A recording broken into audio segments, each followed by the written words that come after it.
Hello, everybody. How are you doing? It's Damon yet again with another rebooking idea. And this time, again, rebooking WrestleMania 3 in the Pontiac Silverdome. Since you guys seem to enjoy my two nights, my basically the Retro Manias in two nights, I figure I might just do all of them as a series. And I already did one and two. I thought maybe I should do the number three. And for that case, yeah, it's the one of the best WrestleManias of all time. And it was already 12 matches, but we could have 14, around 14 matches. I could do 6 to 7 matches a night. And unlike WWE right now, it actually would be sufficient because, truth be told, with the roster he had, just about everybody would have a match. Just about everybody was a match on the card, and every match would have a reason. Like some of the match at WrestleMania 3, as much as great as Savage or Steamboat is, and Hogan Andre was epic. There's some match which I felt were kind of either lacking or you could have basically mixed some of them together and basically make a tag match instead. And some other match I felt like didn't make that much sense because, for example, Rougeau's versus Dream Team. I thought we could modify it because it's like Dino Bravo didn't have a match, and I thought maybe you should. But anyway, I thought a good idea would have been basically for WrestleMania 3, the night one, again, the same opening match. You have Tom Zank and Rick Martel, the Can-Am Connection beating Don Morocco and Bob Orton Jr. That would be the same. The second match, I would have Coco Beware against Butch Reed, and it would have been a competitive match, but Butch Reed wins, like in real life. Now, the third match, this is where I change it. I would have been a 10-man tag match, and it would pit Hillbilly Jim,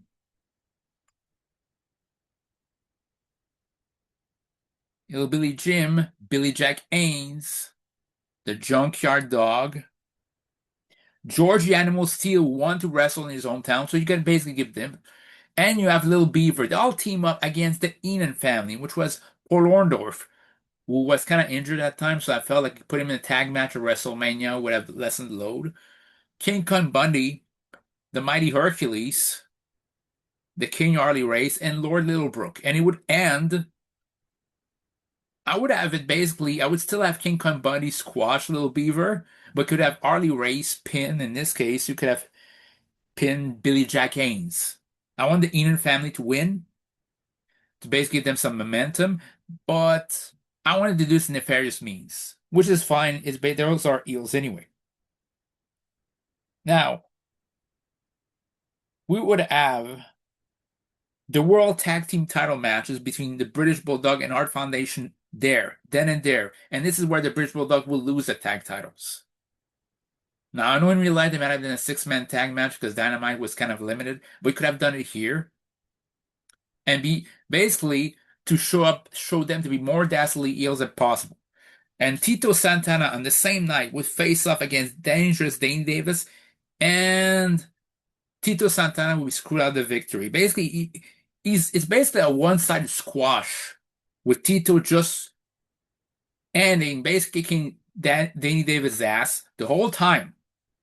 But take the Hart Foundation, it takes Butch Reed and the Honky Tonk Man to all interfere so that Danny Davis can win the match. And that will be maybe Tito Santana will basically gear toward the feud against any Jimmy Hart member of the Jimmy Hart family.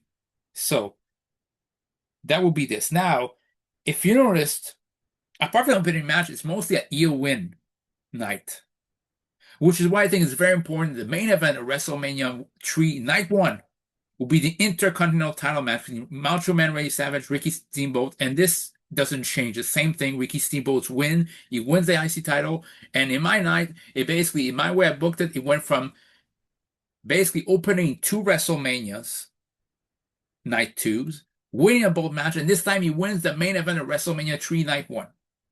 So that would be the first part of WrestleMania.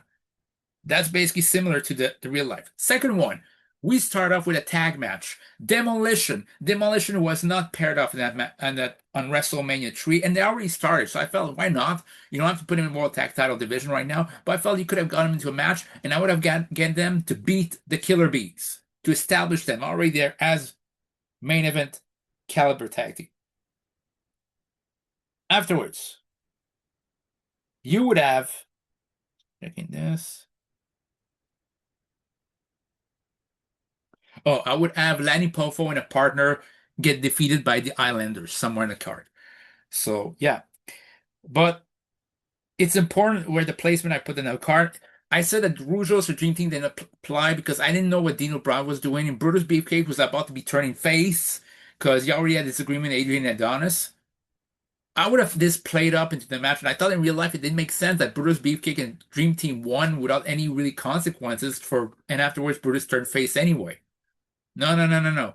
WrestleMania, I would have Pedro Morales team up with the fabulous Rougeau brothers to defeat the Dream Team when Dino Bravo tries, or at least Dino Bravo tries to cheat, and Brutus Beefcake basically at that point basically tries a double team maneuver. It seems like the Dream Team's about to win, but Dino Bravo wants the glory. So he tags himself in, and that leads to basically Dino tries to basically hit, basically, basically puts basically the puts his hand behind one of the Rougeau brothers, looking like a full Nelson, and Brutus Beefcake like seemed discouraged, it's like half-assed. It's like I'm gonna hit something, and he misses. And he doesn't seem that bothered because they remember how nonchalant they were about Adrian Adonis nearly cutting his hair. So the Rougeaus win and Pedro Morales win, and Brutus Beefcake doesn't attack Dino Bravo or Greg Valentine, but doesn't look lost like a WrestleMania 3, like he was lost. He felt lost that they won and they still left him. No, basically he just says this and just leaves. And he just pushes Johnny Valentine away from him. But I don't want to be like I don't want that face turn to look so basically I don't want it basically to overshadow anything else. And I want it to basically seem like, oh, it's really a face turn. I want the face turn to be explicitly, add exclamation point to that face turn later on tonight, that night. You would have Sherry Martel face Rockin' Robin. That's right, no Fabulous Moolah. Or you could have Sherry Martel versus Violet McIntyre, and Sherry would retain the title. So then you have basically what could have been a main event, but it's not now. Roddy Piper versus Adrian Adonis, same as in real life. The fifth match in that show will be Jake the Snake Roberts against Honky Tonk Man. And I get why they got Honky Tonk Man to win, but I still felt like Jake could have won. I think the only way they basically did a screw job ending and basically made Jake win, made Jake get his heat afterwards, like to make everybody happy. But I still maintain I would have preferred Jake to win there. In the penultimate match, it will be Jim Duggan, Jim Duggan debuting in his first match on WrestleMania, and he beats Nikolai Volkov. And it'll be like 5 minute fair, but just to establish Jim Duggan as basically the guy from the UWF, but with a patriotic side to it. That's it. And then you have Hogan vs. Andre, same as in real life. This WrestleMania didn't take that much of rebooking because it was very, very well done. And screw people who say it wasn't one of the best WrestleMania because it didn't have basically, I don't know, a Ricochet 720 splash. No, it was great for what it was. Great story and a lot of them culminated. It's a lie. It's WrestleMania is where all the stories end, but it's where most of them end. And some of them continued at WrestleMania and continue afterwards.